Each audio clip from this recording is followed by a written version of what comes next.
Welcome to the Healing Practice Podcast, a space for navigating the natural seasons of womanhood and personal growth. Hosted by Claire Cleaver, author, counsellor, and practitioner, this podcast explores the key stages of womanhood, from the first bloom of puberty, through fertility and birth, to the powerful transition of perimenopause and menopause. Drawing on years of experience supporting women and families, Claire shares practical insights and reflective tools designed to restore balance, release what's been held, and support emotional and physical well-being. This podcast is about listening, understanding, and walking your path with greater clarity and compassion. Wherever you are on your journey, you're welcome here. Hello, I'm Claire and welcome to the Healing Practice. Today we're going to talk about secondary infertility and the quiet grief that comes with that. Secondary infertility carries a very special kind of ache. And parents often feel stuck between two worlds, grateful for the child that they have and sad and grieving for the child, the extra child that they wish they could have. And that's one way of experiencing secondary infertility. And there are other ways as well where it just doesn't happen at all. And that's more prolonged infertility. But for starters, how do we define secondary infertility? The essential definition is after 12 months, after unprotected intercourse. If you are not pregnant after 12 months, that is described as secondary infertility. It's also described as the definition for straight out infertility as well, before you even have a child. So it's much the same. Yet with wanting to try for your first child, that definition has now been corrected and really should be the standard definition of what is infertility, and it should be at the end of 6 months. Because if women wait until 12 months, that whole extra 6 months has gone by when they could have been more actively getting tests, proper tests to determine the state of their own reproductive organs. And there is so much that can happen in a woman's body and also in their partner's body. For instance, there was a couple that had been actively trying, not one of my clients, but had been actively trying, and they were both in their early 30s, so young and having an active sex life, and at the end of 12 months were not pregnant. Subsequent tests showed that her husband had no vas deferens. In other words, he was not making any sperm whatsoever. And so that was a birth defect that had happened to him at birth.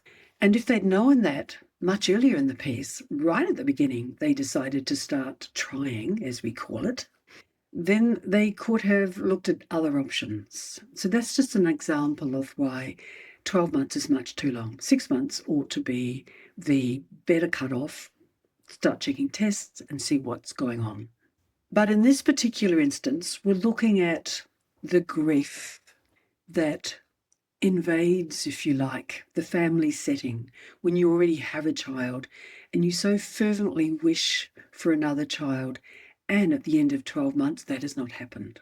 It's a hard one because often women particularly, and men as well, will often say, they'll justify to themselves, well, we should be so grateful we have one child and that should be enough.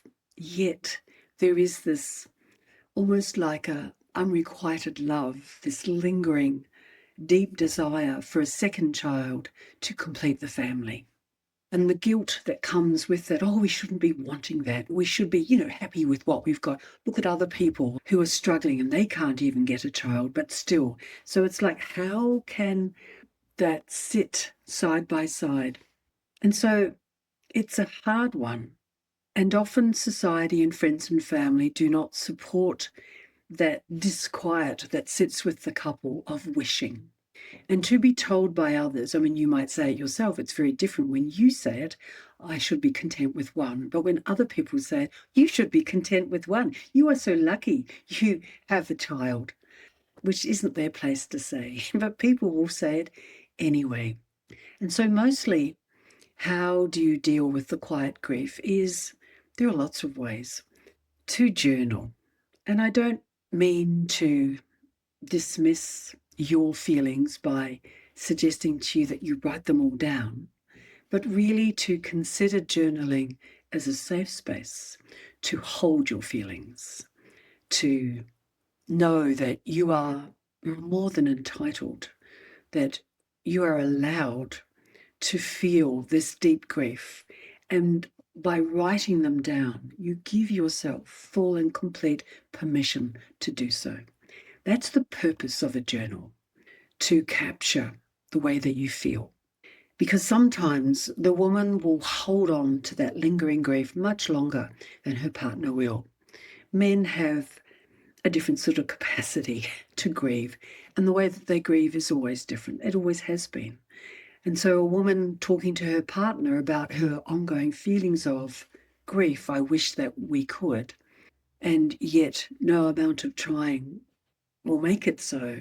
But the grief sits beyond your physical attempts, whether you've gone through IUI, whether you've gone through IVF, and whether you've changed your diet, you've changed your lifestyle, you've done all manner of things that you possibly can, and yet still you have not been able to conceive, hold a pregnancy past 12 months. The grief will still sit there.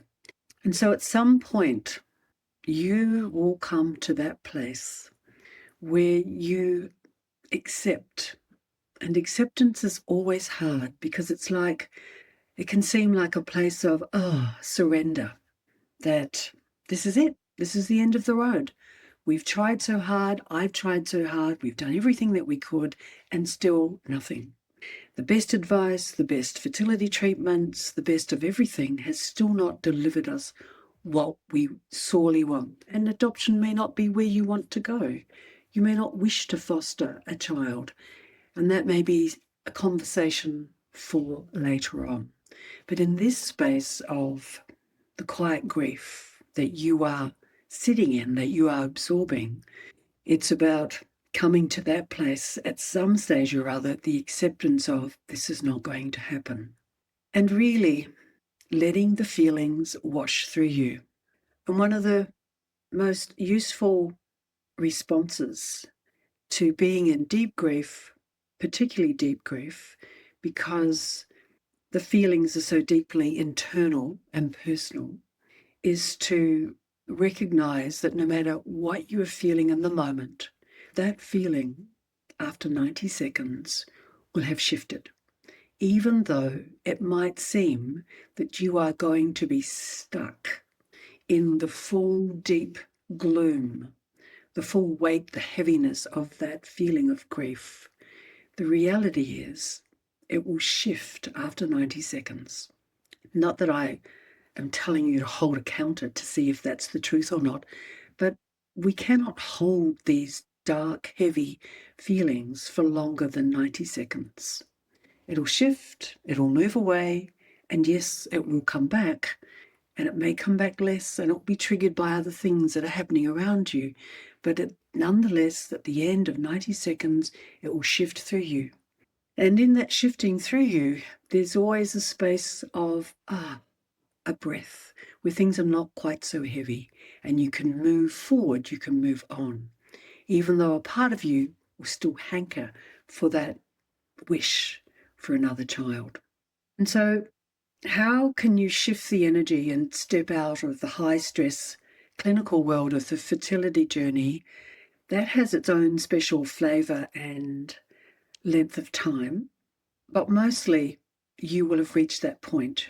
You'll have exhausted yourself physically, mentally, emotionally, and probably financially.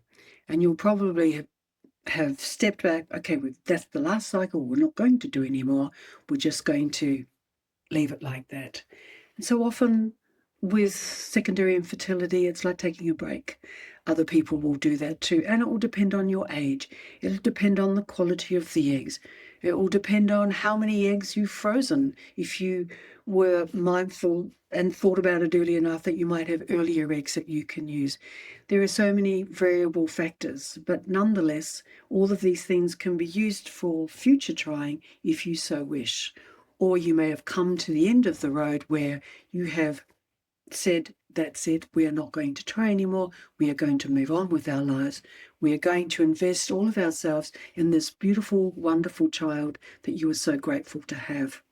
And so that brings us to what's called life calls life philosophy, which is something that I absolutely love, that we need to be in life to call life to us. And so it's coming back to that place of, well, who's in my life? Well, there's you, of course, there's your partner, of course, and then there is your child. So that is life calling life. And even though this other life that you would have loved to have called into you has not happened, it's coming back to the place of the moment of what you have and the recognition of this is where you are. So journaling, talking with friends, accepting where you are in the moment, accepting those heavy feelings, breathing into them and letting them go when they do move on. Perhaps steering away from friends who dismiss you by saying, oh, you're lucky you have one, and then maybe not replying or maybe giving them a look that really says to them that that is just totally not okay, that they have no idea of what you're experiencing or feeling, and that dismissive answer is not kind, not loving, not helpful. Yes, so shifting the philosophy of where you want to go and nourishing the existing flame, which is you, your child, because your existing child can often feel when you are not present, when you are distant in the futurizing of, I wish we could have this future child. And there will be a sense of almost internalized neglect and a little bit of resentment. So you need to come back and tend to the flame of this love that you have for this child that you have in your life. What is the unsaid grief? That's a really good question. What is the unsaid grief I am holding today? And I give myself permission to feel it alongside my gratitude. And you need to specify the gratitude of having a child already, of having a family.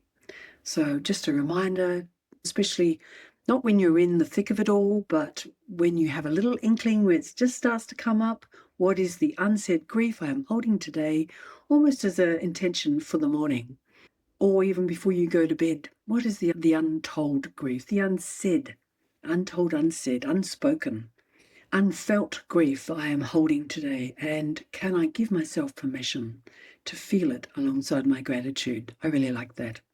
And the other prompt that you could use is, how can I invite the life calls life energy into my home today with my current family? And that's appreciating the family that you have, the life that you have, the preciousness of your life, of being able to create life and to call life into life, which is what you have in the bosom of your heart, in your hands, in the safety of your family. And so just to finish with that, I was thinking about this and I thought, what would be a nice quote? So I made this up. So I hold the joy of my only child alongside the grief of the extra child I wish I could have, and they coexist together. So I hope that is helpful for you. I am reminded by clients that had twins, and in utero, right very late in the piece of her pregnancy, one died. And for a year she grieved her twin that had died and her live twin, and she celebrated them both. And so that's a very interesting, heartfelt way of coexisting love and grief side by side. And twins really do exemplify that well, that coexistence of grief and love side by side, because we do it so often. So take a breath. I hope that's been helpful to understand secondary infertility and the quiet and lingering grief that comes with that. Thank you. You've been listening to the Healing Practice podcast with Claire Cleaver. If today's episode resonated, you're invited to continue the journey with Claire beyond the podcast.